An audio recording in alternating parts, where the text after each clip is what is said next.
ప్రేక్షకులకు మహాశివరాత్రి శుభాకాంక్షలు. శివుడి ఆజ్ఞ లేనిదే చీమైనా కుట్టదు.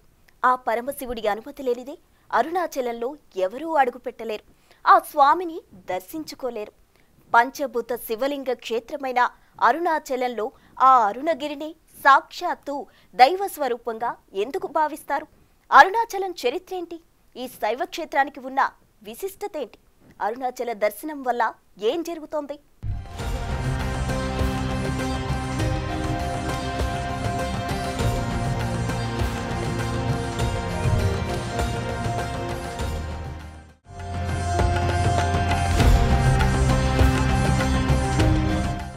స్మరణ మాత్రేన పరమ ముక్తి ఫలద కరుణామృత జలది అరుణాచలమిది అంటూ భగవాన్ శ్రీ రమణ మహర్షి గారు అరుణాచల వైభవ ప్రాభవాన్ని ఎంతో అద్భుతంగా వివరించారు. దానికి తగ్గట్టుగానే ఈ అరుణగిరి అనేది కైలాస పర్వతం కంటే కూడా పూర్వం నుంచి ఉందని మనకు పురాణాల ద్వారా అవగతమవుతుంది. ఇక్కడ అరుణగిరి అంటే సాక్షాత్తు శివస్వరూపమే. నిరాకార నిరామయ నిరంజర పరమేశ్వర పరమ జ్యోతి స్వరూపం ఈ అరుణాచలం.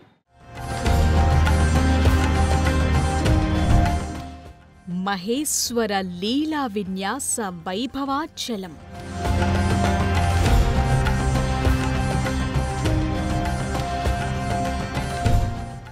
పార్వతీ తపో పునీత పావనాచలం.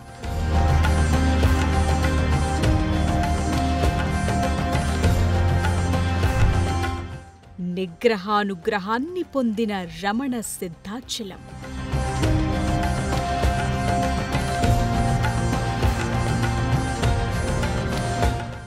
సిద్ధులు, సాధువులు, ఋషులు, మునులు, దేవతలు, సకల గణాలు నిత్యం ఆ ఆది దంపతుల్ని పూజించే పుణ్యాచలం అరుణాచలం. పంచభూతాలను ఆవరించుకుని ఉండేవాడు ఆ పరమశివుడు. పంచభూతాల్లో ఒక్కో స్వరూపానికి గుర్తుగా ఒక్కో క్షేత్రంలో లింగరూపుడై వెలిశాడు. పంచభూతాల్లో అగ్నికి ప్రతిరూపంగా అగ్నిలింగంగా శివుడు అవతరించిన పవిత్ర ప్రదేశమే ఈ అరుణాచలం. పంచభూత శివలింగ క్షేత్రమైన అరుణాచలంలో అరుణగిరిని సాక్షాత్తు దైవ స్వరూపంగా భావిస్తారు. అరుణాచలంలో అరుణ అంటే ఎర్రని అని, అచలం అంటే కొండ అని అర్థం. అరుణాచలం అంటే మన రుణ పాపాల్ని తొలగించేదని పండితులు చెప్తుంటారు. తమిళనాడులో అన్నామలైగా ప్రసిద్ధి చెందింది ఈ క్షేత్రం.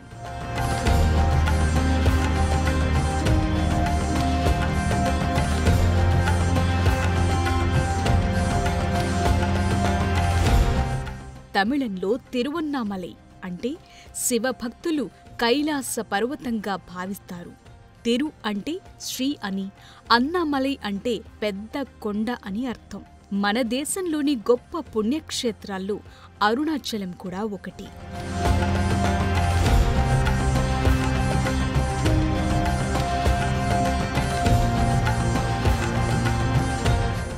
చరిత్ర ఊహకందని కొన్ని వేల ఏళ్ల నుంచి ఆ పరమశివుడు అరుణ తేజోలింగ స్వరూపమై అరుణాచలంలో భాసిల్లుతున్నాడు.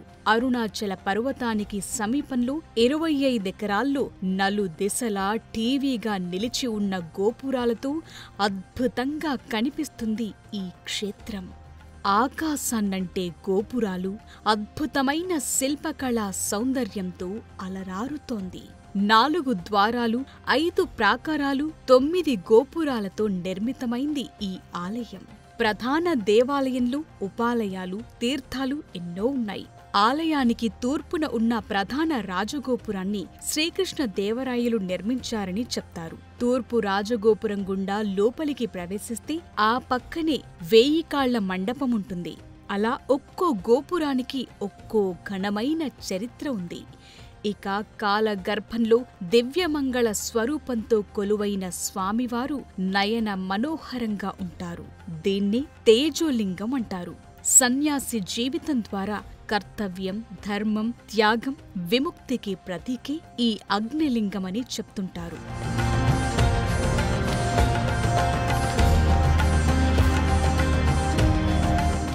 పరమ పవిత్రమైన అరుణాచలేశ్వర స్వయంభులింగం సుందరమై సురచిరమై సర్వసిద్ధిపదమై ఉంటుంది. లింగం పానమట్టం కలిసే చోట బంగారు రేకు చుట్టబడి ఉంటుంది. శతాబ్దాల తరబడి పూజలు, చందనం పూతలు, అభిషేకాలందుకున్న అరుణాచలేశ్వర లింగం పరమ విశిష్టంగా భక్తిని, ముక్తిని ప్రసాదిస్తుంది.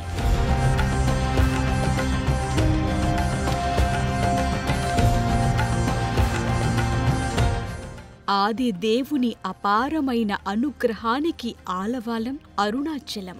సంప్రదాయ ద్రావిడ శైలిలో ఉన్న ఈ ఆలయాన్ని పల్లవులు, చోళులు, విజయనగర చక్రవర్తులు, తంజావూరు నాయకులు ఇలా ఎందరో రాజులు 1000 ఏళ్లపాటు ఎన్నో మార్పులు, చేర్పులతో నిర్మించారు. 2 పుష్కరిణిలు, అనేక మందిరాలు, విగ్రహాలు, చూడచక్కని శిల్పాలతో అరుణాచల క్షేత్ర నిర్మాణం అద్భుతంగా ఉంటుంది. 217 అడుగుల ఎత్తులో ఉన్న ప్రధాన రాజగోపురం దేశంలోనే 2వ అతిపెద్ద గోపురంగా ఖ్యాతి చెందింది. సింహం శరీరం, ఏనుగు తలతో ఉన్న యాళి రూపంలో చెక్కిన స్తంభ శిల్పకళ ఎంతో సుందరంగా కనిపిస్తుంది. 5 ప్రాంగణంలోని 1000 స్తంభాల మండపాన్ని శ్రీకృష్ణదేవరాయలు నిర్మించారు. 3 ఆవరణలు, 16 స్తంభాల దీపదర్శన మండపముంటుంది. ఇక్కడున్న వృక్షాన్ని ఎంతో పవిత్రమైందిగా భావిస్తారు. ఇక ఆలయం లోపలున్న నేలమాళిగలో పాతాళ లింగముంటుంది. అక్కడే రమణ మహర్షి ధ్యానముద్రలో ఉండగా శరీరాన్ని చీమలు ఛిద్రం చేస్తున్న దశలో ఆయనకు ఆత్మ సాక్షాత్కారమైందనే నమ్మకంతో ఈ ప్రదేశాన్ని ముక్తిస్థలం అని పిలుస్తారు.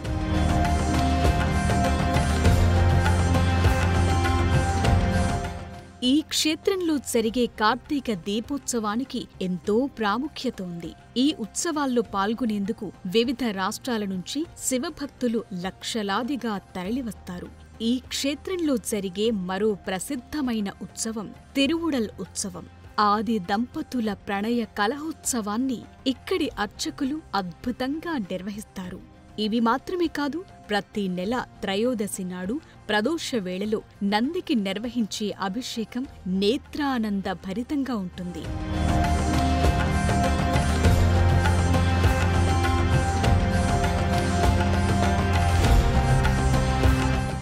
ఈ భూమండలం మీద ఉన్న అన్ని ప్రదేశాల కంటే అతి పురాతనమైంది, ప్రాచీనమైంది అరుణాచలమని చెప్తారు.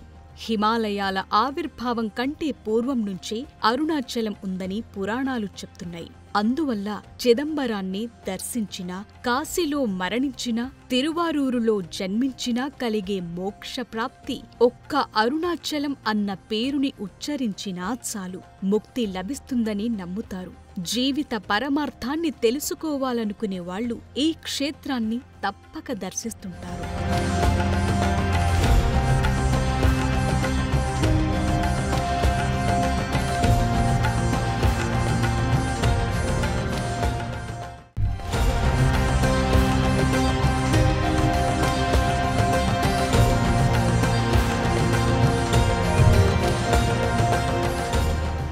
అరుణాచలం మోక్షక్షేత్రమే కాదు, భోగక్షేత్రంగానూ ప్రసిద్ధి చెందింది. ఇక్కడ అనేక రూపాల్లో ఆ శివుడు దర్శనమిస్తాడు. అసలు అరుణాచలం మహత్యం ఏంటి? తేజోమయ అగ్నిలింగంగా పరమశివుడు ఇక్కడెలా వెలిశాడు? హిందూ పురాణాలు ఏం చెబుతున్నాయి? ఈ అరుణగిరి ఎప్పుడు ఏర్పడింది?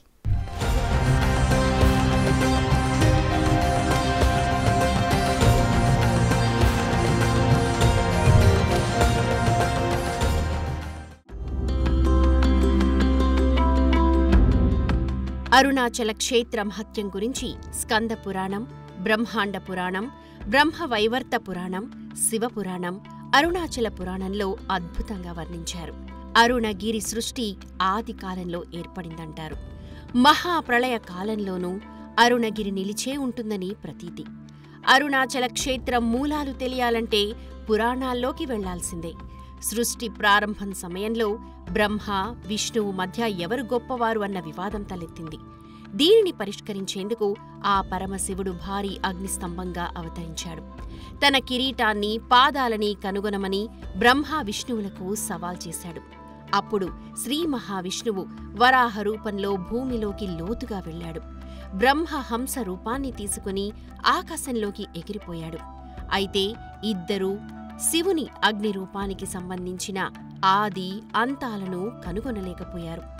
ఆ తరువాత తన రూపాన్ని కుదించుకున్న శివుడు నిరాకార, నిరామయ, నిర్గుణ స్వరూపుడై తిరువన్నామలై కొండ కింద తేజోమయ అగ్నిలింగ రూపంలో అవతరించాడని పురాణాలు చెబుతున్నాయి.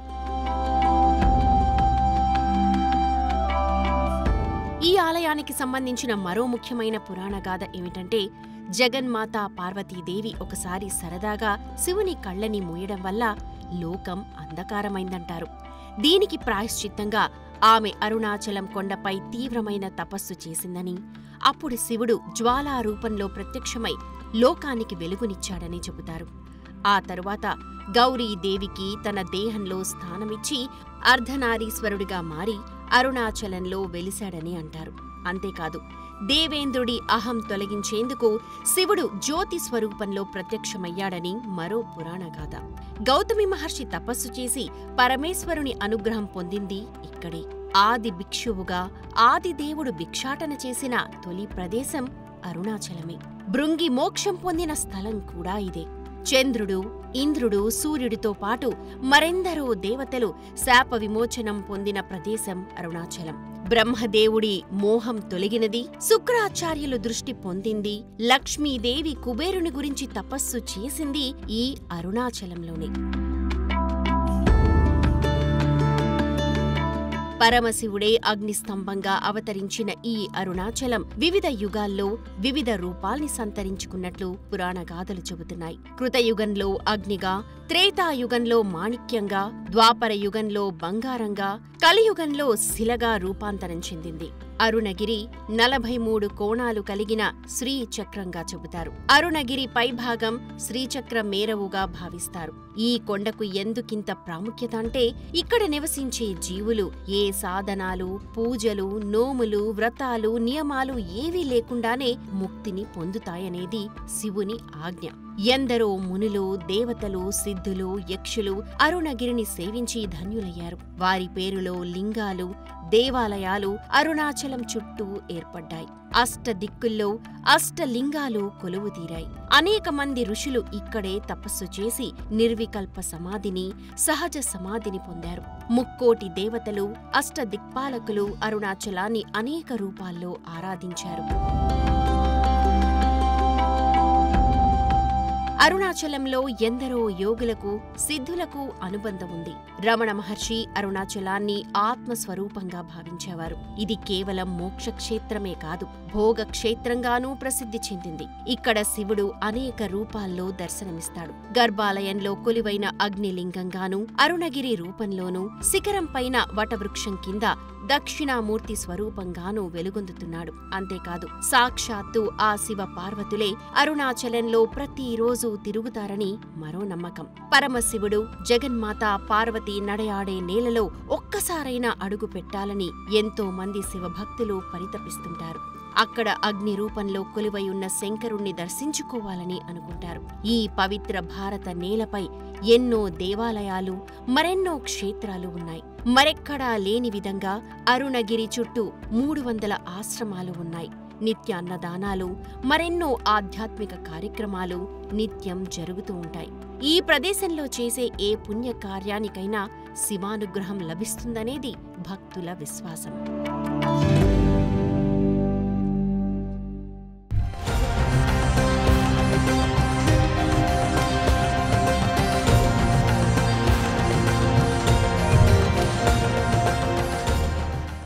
సాక్షాత్తు ఆ పరమేశ్వరుడు జ్యోతి స్వరూపంగా కొండ రూపంలో అరుణాచలంలో వెలిశాడు. ఇక్కడ భక్తులు చేసే గిరి ప్రదక్షిణకు ఎంతో విశిష్టత ఉంది. అరుణగిరి సాక్షాత్తు శివస్వరూపం. అరుణాచలంలో కొండే శివుడు, శివుడే ఆ కొండ. అందుకోసమే గిరి ప్రదక్షిణ చేస్తే సాక్షాత్తు పరమశివుడికి ప్రదక్షిణ చేసినట్లే అని భావిస్తారు. ఇలా చేయడం వల్ల కోరిన కోరికలు నెరవేరుతాయని పురాణాలు చెబుతున్నాయి.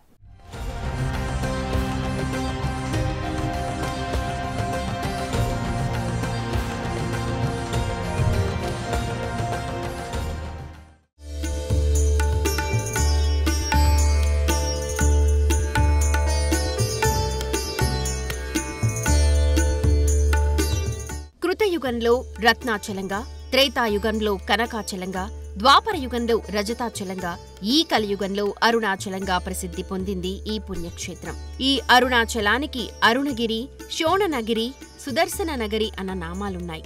ఈ భూమి మీద ఎన్నో క్షేత్రాల్లో శివుడు కొలివై ఉన్నాడు. కానీ శివరూపమే అరుణాచలం. పంచభూత శివలింగ క్షేత్రమైన అరుణాచలంలో అరుణగిరినే సాక్షాత్తు దైవ స్వరూపంగా భావిస్తారు. అందువల్లే ఇక్కడ గిరి ప్రదక్షిణకు ఇంతటి ప్రాముఖ్యత. ఇక్కడ గిరి ప్రదక్షిణ చేస్తే ఆ పరమేశ్వరుడి చుట్టూ ప్రదక్షిణం చేసినట్లుగా చెబుతారు. ఈ ప్రదక్షిణలో వేసే ప్రతి అడుగు జన్మ జన్మల పాపాల్ని కడిగేస్తుందని నమ్ముతారు.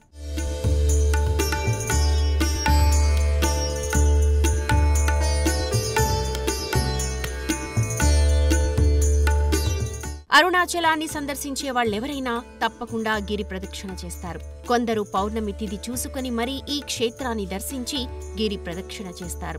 ఈ సమయంలోనే అనేక శివలింగాల్ని దర్శించుకుంటారు. వాటిలో ఇంద్రలింగం, అగ్నిలింగం, యమలింగం, నైరుతిలింగం, వరుణలింగం, వాయులింగం, కుబేరలింగం, ఈశాన్యలింగం అనే 8 లింగాలతో పాటు రాజరాజేశ్వరి, దక్షిణామూర్తి ఆలయాలు, తీర్థాలను దర్శించి గిరి ప్రదక్షిణ పూర్తి చేస్తారు. అరుణాచలం గిరి ప్రదక్షిణం వెళ్లే మార్గంలో అష్టదిక్కుల్లో అష్టలింగాలున్నాయి. వీటితో పాటు అష్ట నందులు కూడా ఉన్నాయి. ఇవి చాలా ప్రసిద్ధమైనవి. ఇవి చాలా వరకు ఎవరికి తెలియదు వాటి గురించి. అందులో మొట్టమొదటి నంది పృథ్వీ నంది. ఎంతో చక్కగా భూతత్వానికి ప్రతీకగా కూడా ఇక్కడ ఈ పృథ్వీ నందిని కొలుస్తూ ఉంటారు. గమనిస్తే కూడా మెడలో గంట, రుద్రాక్ష మాలలతోటి చాలా శుద్ధ సాత్వికంగా కూడా శివుణ్ణి నిరంతరం ధ్యానిస్తున్న యోగముద్రలో ఇక్కడ ఈ పృథ్వీ నంది మనకు దర్శనమిస్తోంది. అరుణాచల గిరి ప్రదక్షిణకు పౌర్ణమి రోజున అధిక సంఖ్యలో భక్తులొస్తుంటారు. అరుణాచల క్షేత్రంలో పగలు రాత్రి అనే తేడా లేకుండా ఎలాంటి వాతావరణ పరిస్థితులు నెలకొన్నా నిత్యం ఎవరో ఒకరు గిరి ప్రదక్షిణ చేస్తూనే ఉంటారు. పురాణాల ప్రకారం గంధర్వులు, దేవతలు, మహర్షులు, శివలోకం, విష్ణులోకం లాంటి అన్యలోక వాసులు కూడా అరుణాచలానికి వచ్చి భూలోకంలో ఉండే వివిధ జీవరాశుల రూపంలో అరుణాచలేశ్వరుడి గిరి చుట్టూ ప్రదక్షిణలు చేస్తారని నమ్ముతారు. శివపార్వతులు సైతం ప్రతిరోజు ఉభయ సంధ్య వేళల్లో గిరి ప్రదక్షిణ చేస్తారని పురాణాలు చెబుతున్నాయి. ఇంతటి విశిష్టత, ప్రాముఖ్యత ఉన్న అరుణగిరి చుట్టూ చెప్పుల్లేకుండా శివనామస్మరణ చేస్తూ ప్రదక్షిణ చేస్తే ఎంతో పుణ్యఫలం దక్కుతుందని నమ్ముతారు. గిరి ప్రదక్షిణ చేసే వారికి మోక్షం లభిస్తుందని, కోరిన కోరికలు నెరవేరుతాయని చాలా మంది నమ్ముతారు. ముఖ్యంగా పౌర్ణమి రోజున నిండు పున్నమి వెన్నెల వెలుగులో గిరి ప్రదక్షిణ చేయడం వల్ల జీవితంలో అనేక ప్రయోజనాలు కలుగుతాయనేది భక్తుల నమ్మకం. అరుణగిరి ప్రాంతాన్ని సందర్శించే క్రమంలో చాలా అద్భుతమైన ప్రదేశాల్ని సందర్శిస్తూ ఒక అలౌకికమైన ఆనందం, చూస్తే అద్భుతమైన ప్రకృతి రమణీయత ప్రతి ఒక్క హృదయాన్ని కూడా ఆహ్లాదపరుస్తూ ఉంది. ఇక్కడ మనం గమనిస్తే ఔషధీ గుణాలతో నిండిన ఈ చెట్లు రోగ నిరోధక శక్తిని పెంచుతూ ఉంటాయి. అలాగే మనం ఇక్కడ కొండ ప్రాంతంలో ఇలా రాళ్లపైన నడుస్తూ ఉన్నప్పుడు కూడా ఏకాగ్ర చిత్తం అనేది పెరుగుతుంది. అసలు వేరే ఏ ఆలోచన లేకుండా, ఎందుకంటే అడుగు తీసి అడుగు పెడుతున్నప్పుడు కూడా అరుణాచలేశ్వరుడే స్మరణకు వస్తున్నాడు. ఈ గిరి ప్రదక్షిణ మొత్తం 14 కిలోమీటర్ల వరకు ఉంటుంది. ఒక్కో అడుగుకి అశ్వమేధ యాగం చేసినంత ఫలితం లభిస్తుందని నమ్ముతారు. అరుణాచలం అంటే పాపాల్ని తొలగించేదని పండితులు చెబుతారు. కోరికల కోసం కాకుండా జ్ఞాన సముపార్జన కోసమే పౌర్ణమి రోజుల్లో భక్తులు గిరి ప్రదక్షిణ చేస్తారు. కార్తీక పౌర్ణమి రోజున భక్తుల సంఖ్య కొన్ని లక్షలు దాటుతుంది. పౌర్ణమి నాటి చంద్రకాంతి సమక్షంలో కొండ మీద ఉన్న ఔషధ మొక్కల చల్లని గాలుల్ని ఆస్వాదిస్తూ శివనామస్మరణ చేయడం వల్ల మానసిక, శారీరక ఆరోగ్యం ప్రాప్తిస్తుందని యోగులు, సిద్ధులు చెబుతుంటారు. ప్రదక్షిణ అనే పదంలోనే చాలా అర్థముంది. ప్ర అంటే పాపాలను శక్తివంతంగా పోగొట్టేది, దా అంటే కోరిన కోరికలు నెరవేర్చేది, క్షి అంటే కర్మలను నశింపచేసేది, నా అంటే ముక్తిని ప్రసాదించేది అని అర్థం. అందుకోసమే అరుణగిరి ప్రదక్షిణం సమస్త పుణ్య ఫలప్రదం అంటారు.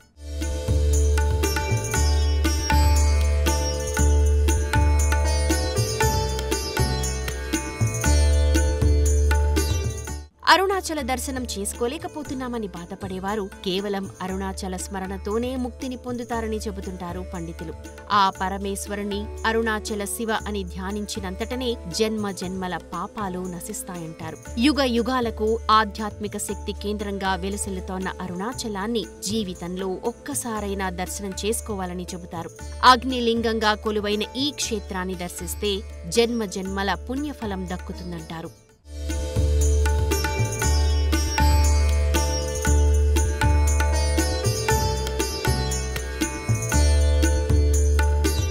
తమిళనాడులో కొలువైన అరుణాచలాన్ని అక్కడ తిరువన్నామలైగా పిలుస్తారు. ఇక్కడికి చేరుకునేందుకు అనేక మార్గాలున్నాయి. ఈ ఆలయానికి సమీపంలో చెన్నై ఇంటర్నేషనల్ ఎయిర్పోర్ట్ ఉంది. అక్కడి నుంచి 200 కిలోమీటర్ల దూరంలో ఆలయం ఉంటుంది. అక్కడికి టాక్సీలు, బస్సులు, రైలు మార్గం ద్వారా తిరువన్నామలై చేరుకోవచ్చు. ఇక రైలు మార్గంలో వెళ్లాలనుకుంటే నేరుగా తిరువన్నామలైకే వెళ్లొచ్చు. అక్కడే ఉన్న రైల్వే స్టేషన్కు దేశంలోని ఇతర ప్రాంతాల నుంచి కనెక్టివిటీ ఉంది. ఒకవేళ అక్కడికి నేరుగా రైళ్లు అందుబాటులో లేకపోతే ప్రత్యామ్నాయంగా కాట్పాడి జంక్షన్ స్టేషన్లో దిగొచ్చు. ఇక్కడి నుంచి టాక్సీలు, బస్సుల ద్వారా తిరువన్నామలై చేరుకోవచ్చు. ఇక రోడ్డు మార్గంలో వెళ్లాలనుకుంటే చెన్నై, బెంగళూరు లాంటి ప్రధాన నగరాల నుంచి కనెక్టివిటీ కలిగి ఉంది. తిరుపతి నుంచి కూడా తిరువన్నామలై వెళ్లొచ్చు. సమీప నగరాల నుంచి బస్సుల్లో తిరువన్నామలై చేరుకోవచ్చు. ఆర్టీసీ, ప్రైవేట్ బస్సులు తిరువన్నామలైకి సర్వీసులు రన్ చేస్తున్నాయి. తిరువన్నామలై చేరుకున్న తర్వాత అరుణాచలం ఆలయానికి సులభంగా చేరుకోవచ్చు. రైల్వే స్టేషన్, బస్ స్టేషన్ నుంచి కేవలం 2 కిలోమీటర్ల దూరంలోనే ఆలయం ఉంటుంది.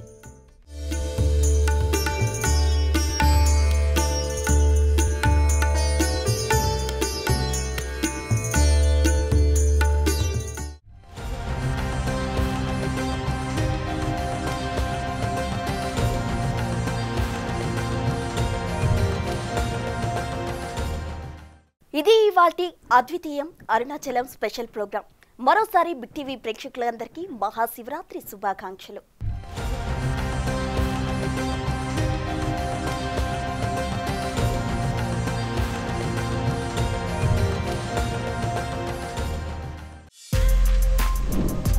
For more videos like this, subscribe Big TV channel.